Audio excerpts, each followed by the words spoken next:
आगे बढ़ो माई गरीबा के साथ। बारिश के बाद तालाबों की देखभाल। हेरिटेज फाउंडेशन के तालाबों वाले गोठ के लोग, मैं माई गरीबा हूँ और आपको मेरा सलाम पहुँचे। नईम साहब ने बताया कि 900 से ज़्यादा गोठों के लोगों ने अपनी गोठ के पास जो तालाब थे, जो उस वक्त बहुत बुरे हाल में थे और गंदे थे, उनको बहुत अच्छी तरह संभाला है। लेकिन ये हमें पता है कि जब बारिश होती है तो हर चीज़ ख़राब हो जाती है, उसको संभालने की ज़रूरत होती है।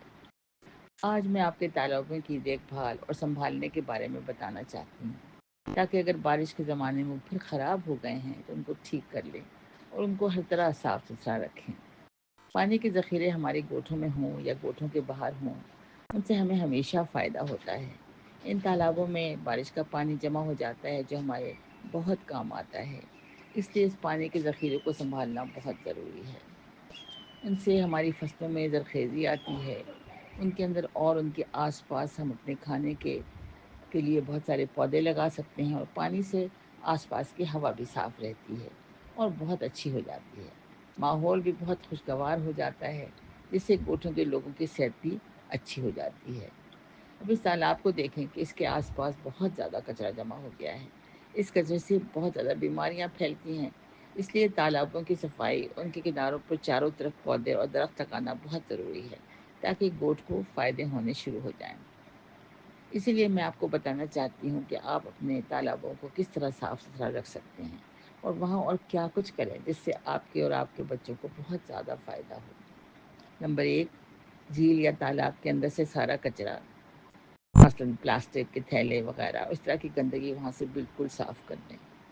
नंबर 2, किनारों के गिर्द 1 फुट तक ईंटों का चूड़ा 4 इंच गहराई तक डाल दें ताकि गंदगी ना फैले।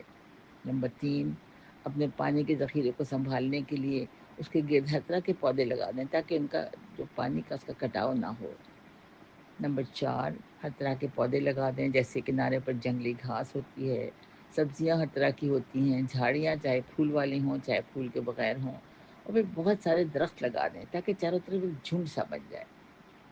नंबर 5, आप किनारों के साथ साथ सब्जियां लगाएं जिनमें धनिया, मेथी, कढ़ी पत्ता, नाजबो, लेमन ग्रास, चंबेली, मोतिया वगैरह लगा दें।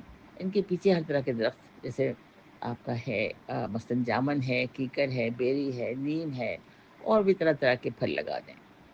और फिर नंबर 6, झील के अंदर सिंघाड़ा और कमल जैसे पौधे लगा दें। उनसे एक तो बहुत खूबसूरत हो जाएगी झील, मगर जो आपका तालाब है, लेकिन इसके अलावा ये भी कि सिंघाड़ा जो है वो खाने के लिए भी बहुत अच्छा होता है।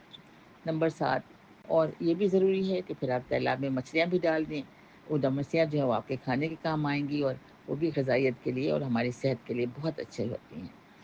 और नंबर 8 ये कि आप अज़ौला के पौधे अपने तालाब में ज़रूर लगाएं। ये बहुत तेज़ी से बढ़ता है और ये पानी को धूप में पानी को उड़ने से भी बचाता है। इसको मुसलसल काटते भी रहें और मुर्गियों को भी खिलाया करें, वो भी इनके लिए बड़ी अच्छी ग़िज़ा है। अब इस पानी में बतखें भी डाकर छोड़ दें और कोशिश करें कि पानी की मुर्गाबियाँ ज़रूर आना शुरू कर दें, और जो कि पानी में आकर के ठहरें, और उससे पानी और भी ज़्यादा खूबसूरत हो जाएगा। नंबर 9, तालाब के आसपास कुछ दाना भी डाल दें ताकि वहाँ चिड़ियाँ और तरह तरह के परिंदे भी आने लगें। और नंबर 10, ज़रूरी है कि गोठ के सब लोग उसके पानी की, पौधों की और दरख्तों की बहुत ज़्यादा देखभाल करें और इसमें किसी को कचरा ना डालने दें ताकि उन सबको और ख़ास तौर पर बच्चों को उससे बहुत फ़ायदा होगा। फिर नंबर 11, ये भी देखें कि हर महीने उसकी हर तरह सफाई हो ताकि ये हमारे जो तालाब हमेशा ही खूबसूरत दिखाई दें। अब ये देखिए, ये हेरिटेज फाउंडेशन की एक गोट है, केवल गोट, जिसने 2022 में बड़े सैलाब के आने के बाद इस तालाब को संभालना शुरू किया था, और आप देखिए कि अब कितना साफ़ सुथरा और ख़ूबसूरत बन गया है। केवल गोट को बहुत मुबारक हो कि उनकी मेहनत से एक तालाब जो एक वक्त बहुत गंदा था, अब बहुत ज़्यादा खूबसूरत तालाब बन गया है।